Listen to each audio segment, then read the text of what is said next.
हम क्या गाए? तो कहते हैं गीता आत्मना श्रुति पदेन च भाषया, अपने लौकिक भाषा में ही, अपने ग्राम्य भाषा में ही भगवान के गीतों द्वारा उन्हें रिझाए। जरूरी नहीं कि कोई संस्कृत के श्लोक ही बोले, संस्कृत के स्तोत्र ही बोले, वेदों के सूक्त ही कहे, वो कह सके तो धन्य है। पर यदि नहीं भी उन सब का पाठ हो सके, अपनी भाषा के सुंदर सुंदर दिव्य भजन होते हैं, उन्हीं भजनों का गान करना एक कीर्तन लगती है। अच्छा, पर उनमें होना क्या चाहिए?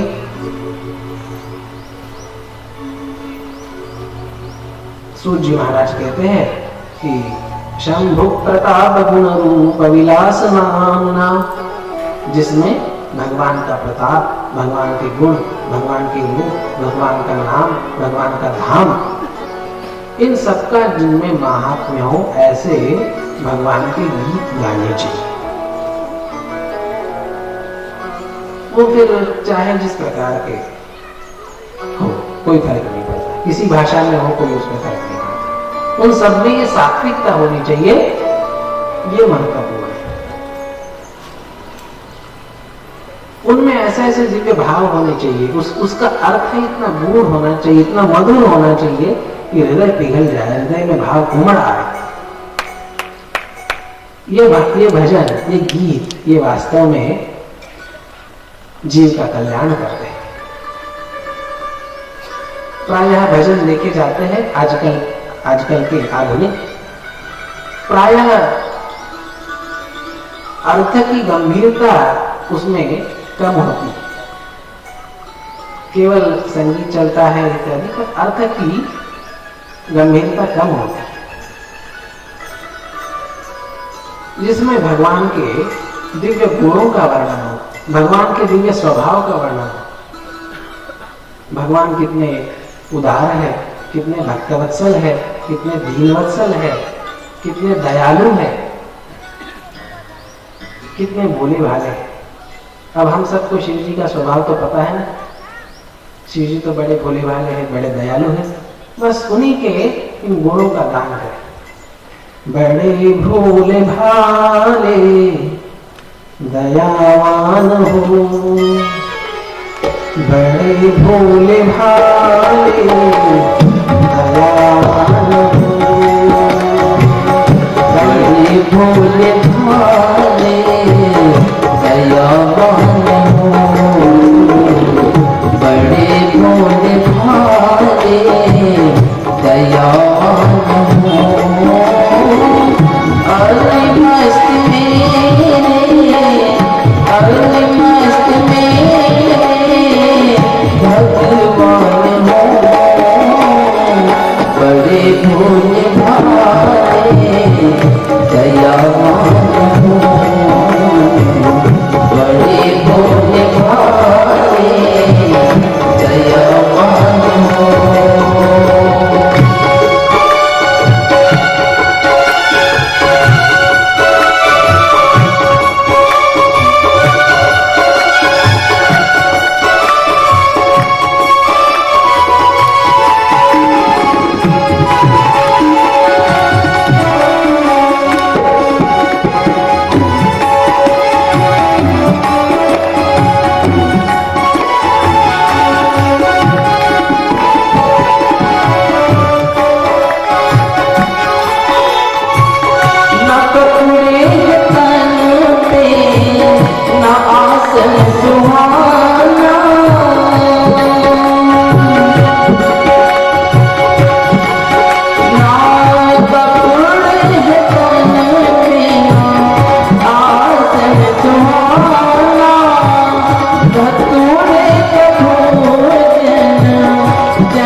बड़े भोले भाले दयावान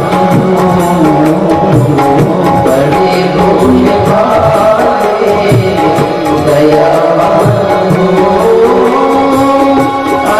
मस्त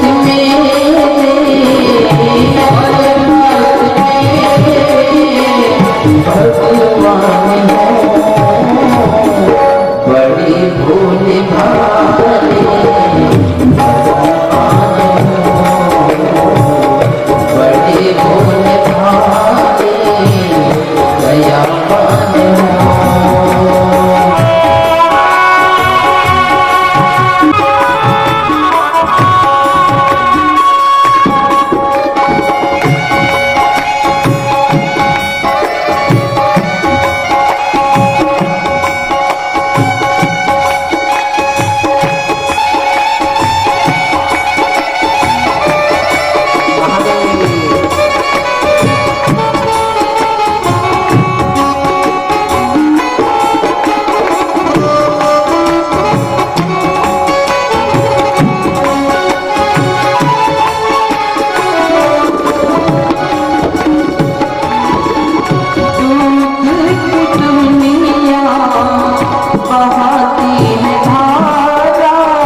बड़े भोले भाले दयावान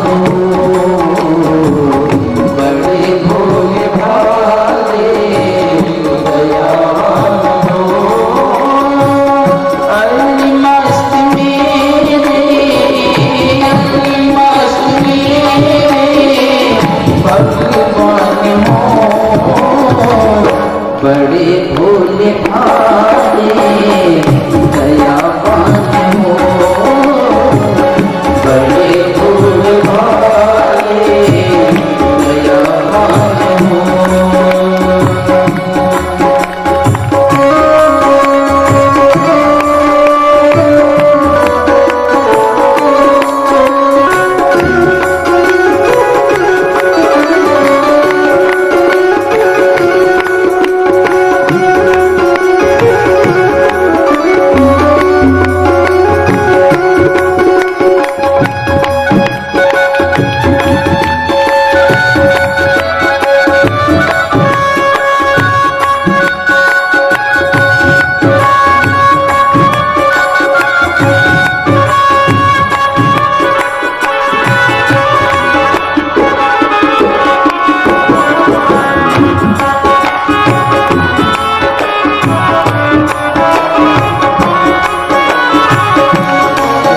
बड़े भोले भाले दयावान हो, बड़े भोले भाले दयावान हो, बड़े भोले भाले, बड़े भोले भाले, बड़े भोले भाले दयावान हो।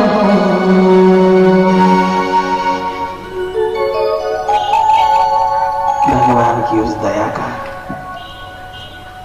उनके उस भोले स्वभाव का अपनी वाणी से गान करना,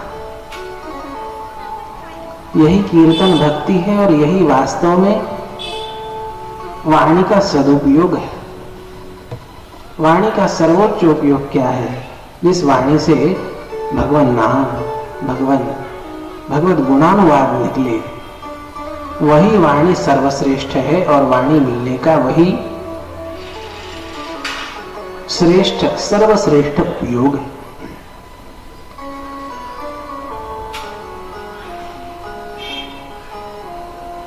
संसार की वार्ता करते करते, संसार की तुच्छ चर्चा करते करते हमारी वाणी भी दूषित हो जाती है। उस दूषित वाणी को शुद्ध करने का क्या उपाय है? यदि संसार की चर्चा करने से वाणी दूषित हो जाती है तो भगवान के गुण गाने से वो वाणी शुद्ध भी हो जाती है।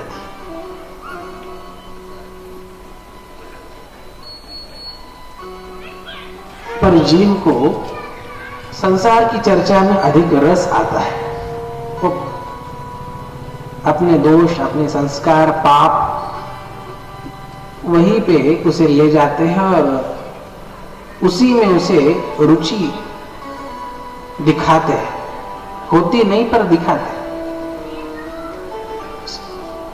संसार की गप्पे मारने में हम कितने हम तन्मय हो जाते हैं, कितने एकाग्र हो जाते हैं।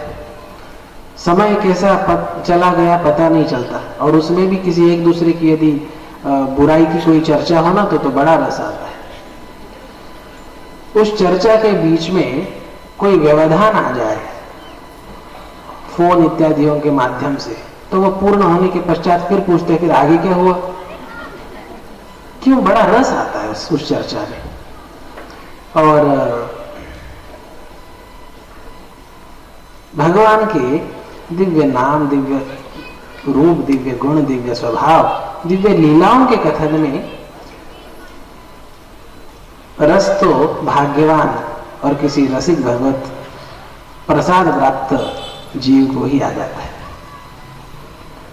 सूत जी महाराज कहते हैं कि वाणी का सर्वोच्च उपयोग भगवान की लीलाओं का गान, भगवान के महात्म्य का गान यह है। पर यह कीर्तन भक्ति है, ये दूसरा साधन बताया।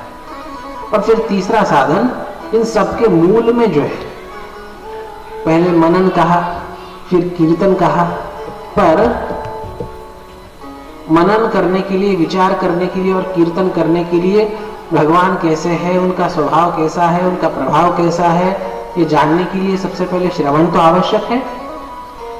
तो सबके मूल में सूत जी महाराज कहते हैं कि श्रवण साधन है। पर वो कैसे करना चाहिए? बड़ा सुंदर यहाँ पे वर्णन सूत जी महाराज ने किया। एक ही श्लोक में ऐसा वर्णन अन्यत्र दुर्लभ है। सूत जी महाराज कहते हैं कि येनापि केन करणेन च शब्द पुण्यम यत्र क्वचित् शिव परं श्रवणेन्द्रियेण स्त्री केलिव दृढतरं प्रणिधीयते यत् तद्वै बुधा श्रवणमत्र जगत् प्रसिद्धम्।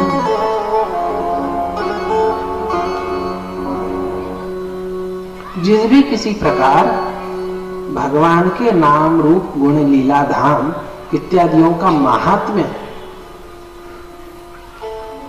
हम हमारे कानों से श्रवण करें प्रयास पूर्वक, जैसे लत लग जाती है ना, वैसे श्रवण करें। प्रायः लोगों को लत होती है कि कुछ गाने सुने या कुछ अन्य चीजों का श्रवण करें। चीज कई बार सुनी है पर फिर भी सुनने की इच्छा होती है, लत लग जाती है। वे उस प्रकार की लत भगवान के कथा सुनने की लग जाए, ये श्रवण भक्ति है।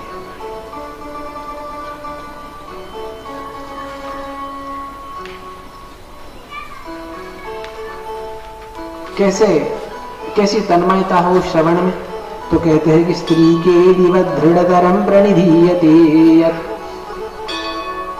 जिस प्रकार से विषयी पुरुष को, भोगी पुरुष को विषयों में, भोगों की चर्चा में, विषयों की चर्चा में बड़ा रस आता है, उस प्रकार से भगवान की कथा श्रवण के लिए जो पागल हो जाए।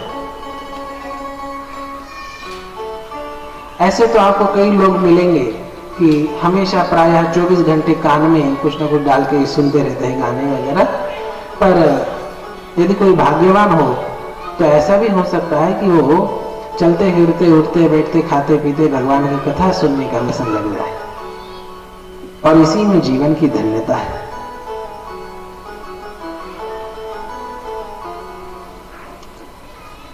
स्त्री के लिए दृढ़तरम प्रणिधीयते। विषयी पुरुष, भोगी पुरुष जिस प्रकार से भोगों के पीछे पागल हो जाता है, उस प्रकार से भगवान की कथा के पीछे, भगवान के महात्म्य के पीछे जो पागल हो जाए, वो वास्तव में श्रवण भक्ति है, श्रवण साधन है। गोस्वामी तुलसीदास जी ने भी कहा ना, काम ही नारी प्यारी जिमी, लोभी ही प्रिय जिमिदाम, तिमी रघुनाथ निरंतर, प्रिय लागू मोहि राम। काम ही नारी प्यारी जी, जिस प्रकार से विषयी पुरुष, भोगी पुरुष को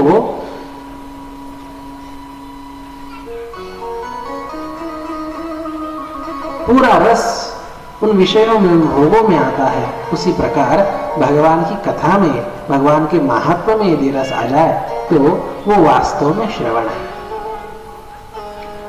और ऐसा श्रवण जो विक्षेप रहित हो।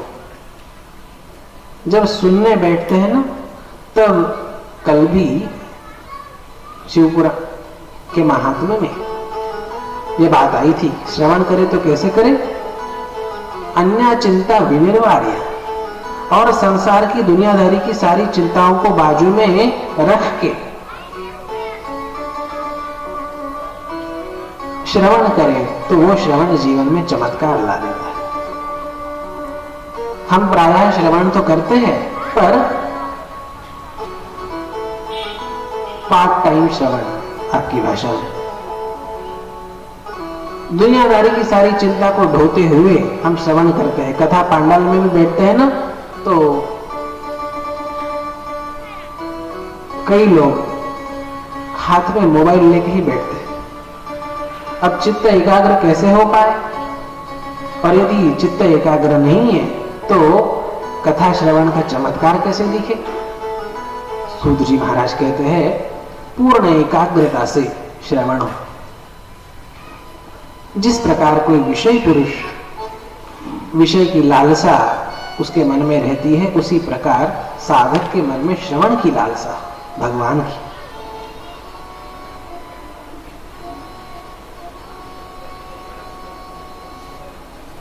एकाध कोई मेला हो और मेले में माँ अपने छोटे बच्चे को मेला दिखाने के लिए ले जाए, और अब भीड़ के कारण वो बालक अपने हाथ से यदि छूट जाए और कहीं घूम जाए मेले में, तो माँ जितने छटपटा के अपने बालक को ढूंढती है, और वो खोया पाया केंद्र पे कितने अपने पूरे कानों को एकाग्र करके सुनती है कि कहीं मेरे बेटे का नाम आता